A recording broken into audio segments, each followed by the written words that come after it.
Pada saat itu motor saya itu udah sehat banget, udah diservis, nggak ada apa-apa lah gitu kan. Gimana ya, ada orang nggak teriak-teriak, nggak ada rumah gitu kan.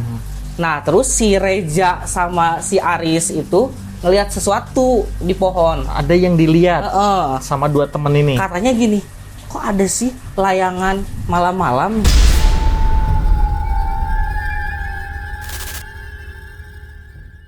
Assalamualaikum warahmatullahi wabarakatuh. Jumpa lagi bersama saya Kang Ian di channel kreator YouTube.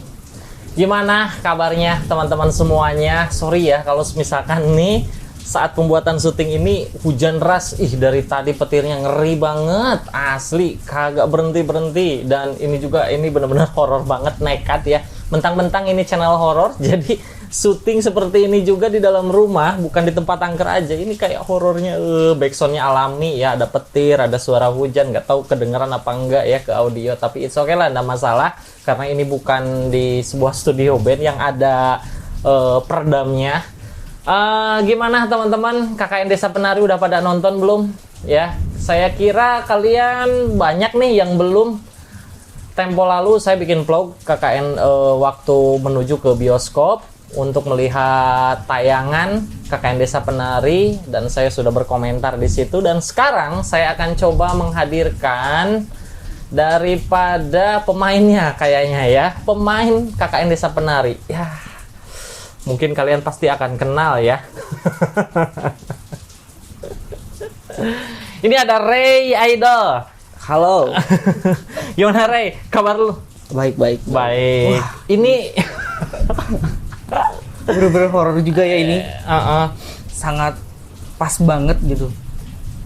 Kabar kamu baik? Baik.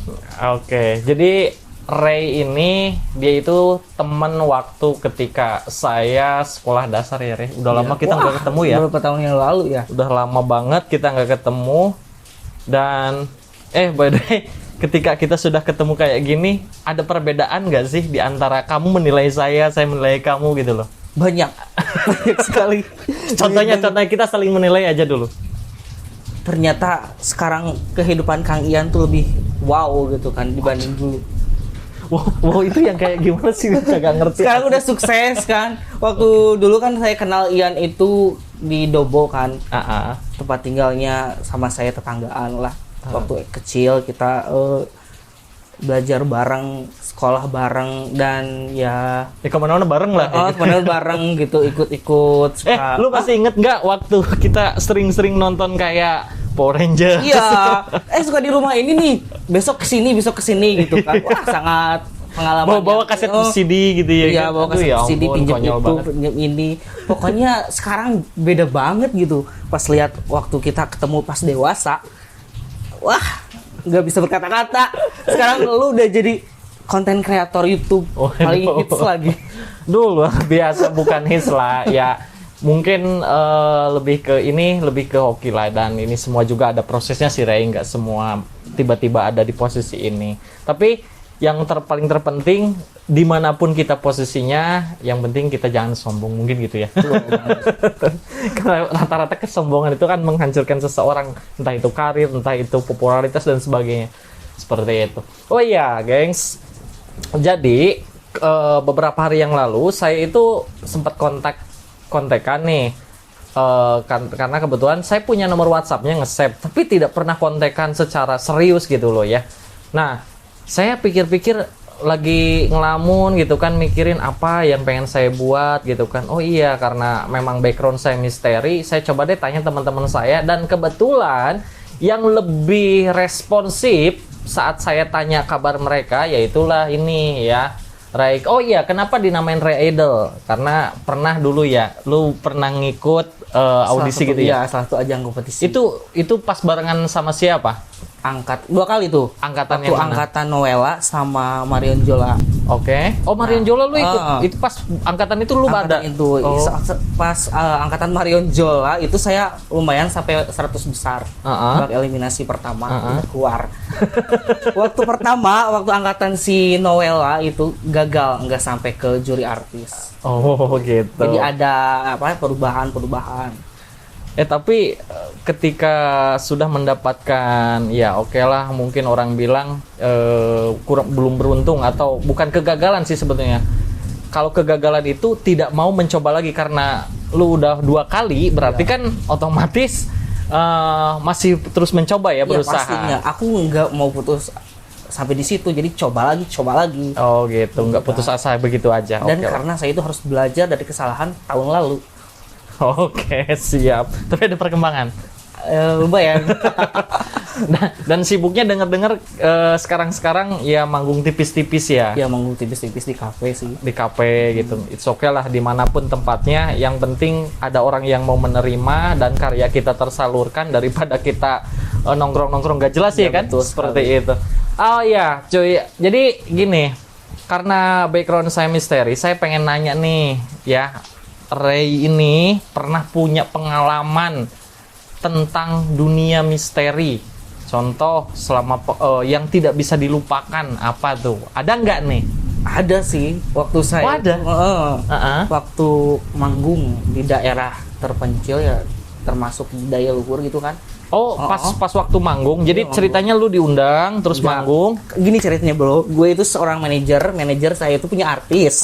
Artisnya itu Dewi. Oke. Dewi itu ada 3 personil yang dibentuk sama gue gitu kan. Nah, gue itu dapat undangan dari salah satu artis ronggeng yang ada di daya luhur. Di kontak tuh waktu 2 hari sebelum. Lu mau nggak sih tanggal segini, inget bulan Juli 2021. Tanggal 2 Juli lah ya, 2 Juli. Terus kita itu diundang ke sana. Dan manggung habis Isya. Kejadian pas mistisnya itu pas kita awal-awal waktu ke rumah dia itu, kirain banyak rumah gitu kan. Ternyata di sana tuh ada kuburan, banyak kuburan. Terus ada juga jadi ngelewatin beberapa kuburan. Tapi bukan kuburan biasa itu. Iya. Ada keramat. Keramatnya. Okay. Nah, setelah itu kita tuh nggak nyangka kok bisa lewat sini, kan nggak dikasih tahu sama si penyanyi ronggeng itu namanya Kokom. Nggak tahu ada keramat atau apa-apa gitu kan. Nah, itu lewat, kita tuh nggak tahu, baru pertama kali manggung di sana. Nah, pas pertama awal-awal itu pas berangkat saya lewat keramat, semuanya juga nggak ada yang klakson. Semua nggak ada yang klakson. Itu berapa motor sih? Allahu Akbar. 3 motor. 3 motor. Oke. Terus kita nggak ada yang klakson, lama nggak permisi gitu kan. Nah, aman. Lewatnya tuh gunung banget, nggak ada rumah gitu kan. Artinya turun naik gitu. Turun naik. Terus jalannya juga jelek banget gitu kan. Nah, setelah itu kita tuh nyampe di rumah kita manggung di penyanyi ronggeng itu si Teh Kokom. Nyanyi sampai jam berapa ya? Jam 12:30. Acaranya emang dimulai pas nyampe sana jam berapa? Jam 9. Jam 9. Beres jam 12:30. Jam 12:30-an. Oke. Kita aman-aman saja sih, nggak ngerasain apa-apa gitu kalau misalkan awal-awal kita berangkat. Nah, kebetulan pas kita ngerasainnya pas pulang. Oke. Pas pulang kita kan teman-teman juga pada ngikut tuh ya, ada yang dari salon Aris gitu. Ada beberapa orang lah, dia juga gue pengen nonton Dewi dong, Ray. Di mana sih lokasinya? Di sini. Kataku tadi di daya luhur, deket setelah penulisan, sebelum ke Pamona lah. Yeah. Daerah bener-bener sepi banget gitu kan.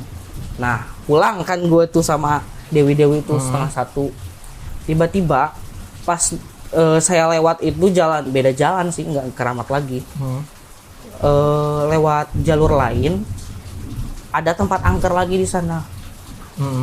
Nah, jalannya itu sangat rusak, nggak bisa dilewati oleh motor. Kan turunan kayak gitu kan. Banget.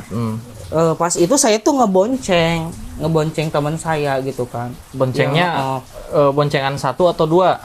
1. Oke, berarti nggak cabe-cabean ya. Iya lah. Pada saat itu motor saya itu udah sehat banget, udah diservis, nggak ada apa-apa lah gitu kan. Pas kejadian, pas horornya itu saya ngalamin pas di pudunan itu, yang turunan itu, kita ada yang bawa motor itu satu, yang satunya jalan gitu kan, takut. Nah setelah di tengah-tengah itu kan ada apa sih, kebun apa ya, iyalah seperti itu, Hutan, kebun gitu. Hutan kebun seperti itu, horor banget. Di sana udah mulai ada suara-suara kayak aneh-aneh gitu. Ada yang ketawa katanya gitu kan, kata si Reja. Terus ada yang suara Itu burung. suara ketawanya jelas bang. Jelas banget, kecil. Udah mulai merinding. Tapi temen juga ngedenger. Dengar Berarti juga, bukan halu ya? Bukan halu dong. Oke. Nah setelah ke bawah kita tuh jelek, motor saya itu tiba-tiba mogok total, parah itu, nggak hidup gitu kan, aneh aja gitu kan. Nah pas teman-teman itu histeris, nah, kenapa ini posisinya udah jam 1 loh, Itu jam 1? jam 1 malam, nggak ada rumah. Kamu ingat gak itu hari apa? Hari, kalau nggak Malam salah, Jumat kah atau malam Selasa kah atau malam apa gitu? malam Selasa. Oh malam Selasa. Kliwon. Oh Kliwon. Selasa Oh, Kliwon. Oke, ya. Bener-bener deh. Nah setelah kejadian itu kita tuh menjerit di sana kan, histeris gitu Yeah. kan. Saya tuh sampai nangis, sampai nggak bisa berkata-kata gitu kan. Ini gimana? Nggak ada orang, nggak ada yang nolongin. Kita semua kan berempat. Posisinya gitu kan. Udah, gimana ya? Ada orang nggak, teriak-teriak nggak ada rumah gitu kan. Nah terus si Reja sama si Aris itu ngelihat sesuatu di pohon. Ada yang dilihat Sama sama dua temen ini. katanya gini, kok ada sih layangan malam-malam gitu kan? Masa ada layangan malam? Lu lihatnya di sana, Cina. Iya, Cina. Terus mereka tuh pada berdoa ayat kursi kayak gitu. Mohon perlindungan gitu kan. Emang kelihatan sih. Kelihatan ada jelas di kelihatan situ. banget. Terus? Kayak layangan gitu. Ya, berarti itu sontak semua ngelihat terpusat ke situ. Iya, terpusat. di Diliatin situ. terus. Diliatin terus. Sambil jalan, sambil kita teriak-teriak minta tolong, tapi nggak ada. Tapi ditungguin sampai ngilang atau kitanya udah keburu kabur atau gimana? Kitanya jadi bener-bener nggak bisa berkata-kata, cover gitu kan ya. Jadi tiba-tiba ngilang aja, nggak tahu kemana. Oh berarti pas ngilangnya pas lagi nggak kelihatan Nggak gitu. kelihatan. Soalnya pas lagi sambil Kita teriak-teriak kan fokus histeris. juga ke motor saya gitu kan. Kenapa motor saya aja yang mogok gitu kan? Yang lainnya enggak gitu. Yang lainnya enggak. Takutnya gue dulu ditinggal nggak sih sama teman-teman gitu kan? Takutnya mikirin diri sendiri di saat seperti itu. Gitu. Terus kejadian itu lama banget, hampir 1 jam lah gitu. Di situ 1 jam. Sampai bener-bener terperangkap itu di hutan itu. Jam 1 siang, jam 1 malam, tengah malam banget. Sampai saya juga berpikir udahlah, mendingan kalian pergi aja, udah biarin saya di sini sampai pagi. Nggak tahu gue mau kepikiran mau mati di sini apa gimana gitu kan. Mereka aja sampai nangis gitu kan. Tapi mereka setia kawan Setia dong. kawan banget. Nunggu dong. Soalnya kan saya manajer. Tapi habis dari situ akhirnya bisa keluar loh. Bisa keluar. Soalnya kan ada yang pemain sound itu lewat sana untungnya, yang dari Mona Cafe kan pemain sound itu. Nah, Lewat sana terus nulungin, tetapi itu juga lama hidupnya. di gojek. Tapi dioprek-oprek nggak? Dioprek-oprek, dibongkar gitu kan. Dibongkar. Gojek tetap aja nggak itu, nggak nyala. Oh kebetulan starternya nggak hidup. Padahal itu benar-benar sehat loh keadaan motor itu. Belum pernah mogok kayak gitu. Belum pernah sama sekali, saya baru pertama kali itu. Benar-benar merinding dan saya nggak bisa berkata-kata. Kata teman-teman saya itu kesurupan, tapi saya nggak ingat gitu kan. Saya sampai nangis histeris, sampai wah. Tapi sadar nggak kerasukan? Nggak, maksudnya nggak sadar. Saya nggak sadar. Nggak sadar. Oh berarti mungkin ada indikasi kerasukan kayaknya ya. Mungkin gitu. Tapi nggak ada dong yang sempat mengabadikan lewat tayangan Nggak video ada. dong. Nggak ada. Boro-boro inget kayak gitu kan. Iya benar. Keselamatan benar-benar itu. Tapi akhirnya tuh motor hidup lagi. Agak lama tapi. Agak lama hidup lagi. Tapi setelah dibawa sama si Kang Aan sih dulunya. Digojlek-gojlek terus dibongkar lah. Dibongkar. Sedikit. Nah, Terus anehnya, katanya apanya? Sampai hidup lagi katanya apanya? katanya kotor businya, tapi setelah ya nyala lagi. Tapi teman saya itu pada bisik-bisik, di sini ada sesuatu deh kayaknya, bukan hal-hal yang yang yang wajar gitu kan, ada mistisnya gitu kan. Dia itu sebenarnya motornya si Ray itu ada yang ini gitu kan, horor gitu. Jadi nggak wajar gitu, bukan kerjaan manusia. Oke. Apa di antara teman-teman ada yang mungkin memiliki kelebihan kayak kalau zaman sekarang kan ngomongnya indigo gitu kan? Ada nggak? Ada sih. Oh ada. Yogi itu. Oh Dia jadi. tuh suka lihat sesuatu. Oh dia suka ngelihat sesuatu. Iya. Terkadang kalau misalkan kita punya teman indigo terus ngelihat sesuatu apa yang tidak bisa dilihat orang lain, terkadang kita kayak mikir gitu loh, ini bener apa enggak gitu ya kan, Iya, suka bener. kayak gitu ya kan. Tapi terkadang percaya nggak percaya, kita juga akan mengalami hal-hal yang mistis gitu loh. Kayak macam pengalaman yang pernah dialami. Setiap orang kan pengalaman mistis itu berbeda-beda ya kan, Pasti. seperti itu. By the way, itu pas waktu beres motor hidup balik sampai ke rumah nggak ada apa-apa dong? Gak ada apa-apa asli. Gue sampai aja ke Margo ya, ke pinggir jalan juga Sehat. Nyampe rumah sampai rumah. nggak ada masalah. Sampai rumah itu sampai subuh jam 3 menjelang subuh. Biasanya berapa jam? Ya saya 1 jam juga nyampe. 1 jam nyampe. Kurang lah. Itu jadi berapa jam itu dari jam 1? Berarti jam 1 nyampe jam 3 jam 3. Ya, benar. Oke, berarti udah ke Adan awal ya. Iya, berarti hampir 2 jaman ya. Iya, itu Jalan. benar-benar pengalaman yang sangat-sangat mistis banget dalam hidup gue nih. Agak susah dilupakan gitu ya Susah kan. banget sampai sekarang. Kejadian 1 tahun yang lalu. Itu 1 tahun yang lalu. Oke. Ngomong-ngomong, oke lah, dari cerita situ mungkin kalau berbicara horor, setiap orang pasti punya pengalaman yang berbeda-beda ya.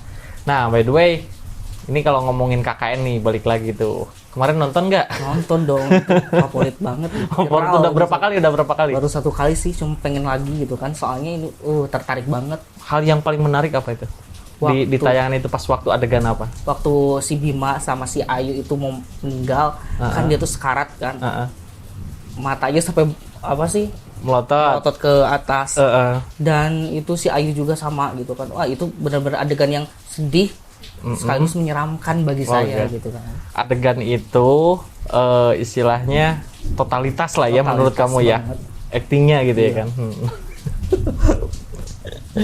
Sampai juga saya tuh pas lihat itu ke bawah ini baper gitu kan. Oh, sampai baper. Sebenarnya serem tapi sedihnya lebih ke sedih. Oh, lebih ke sedih.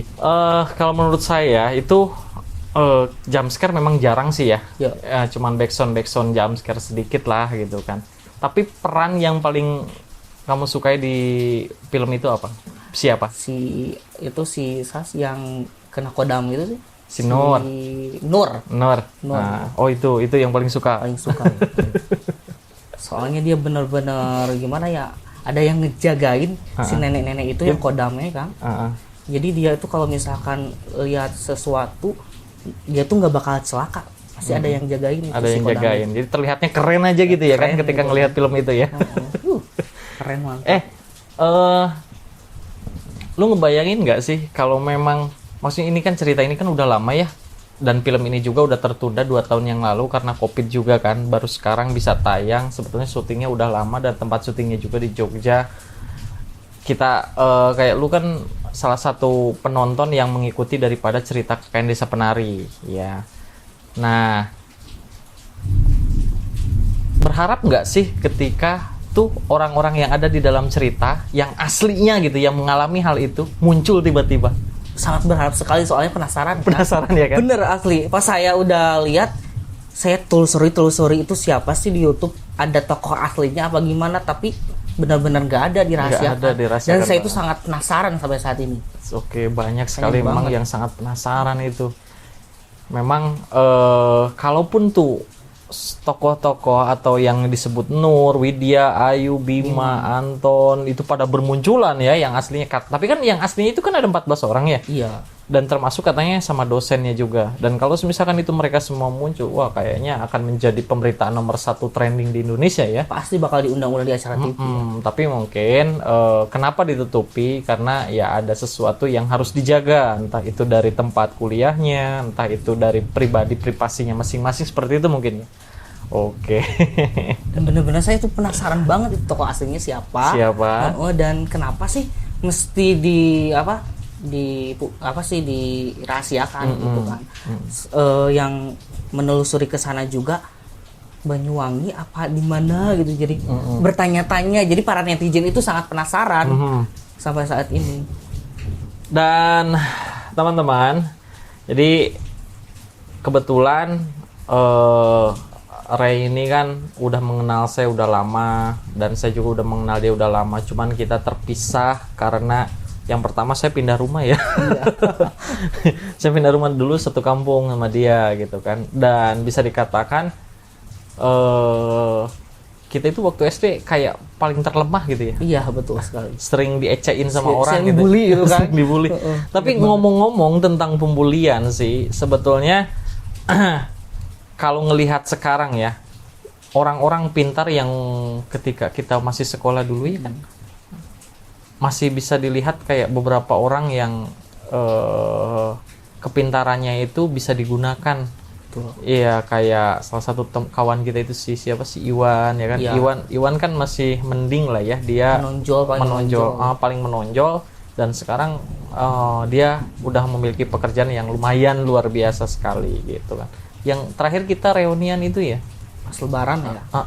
Pas waktu Iwan ada, lu ada nggak sih? Ada Ya. Ada. Oke.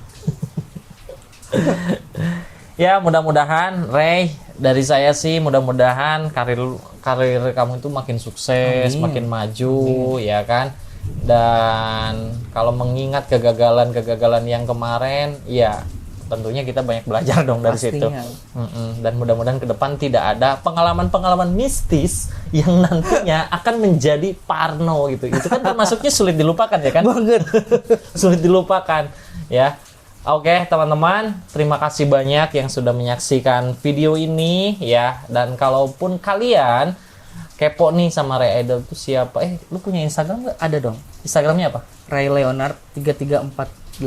Ray Leonard 3348 ya. Kalian langsung aja follow Instagramnya, kepoin ya. Mungkin di situ banyak sekali story-story atau foto-foto waktu zaman-zamannya lu masih ngikut-ngikut audisi ya. Iya, betul sekali. Suka dangdut nggak? Kurang sih. Kok gue basicnya pop, bro. Oke, siap.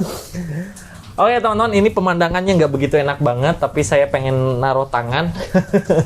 Teman-teman, terima kasih banyak. Jangan lupa like, share, dan subscribe. Dan nantikan video-video selanjutnya. Saya Kang Ian. Assalamualaikum warahmatullahi wabarakatuh. Thank you, Ray. Bye.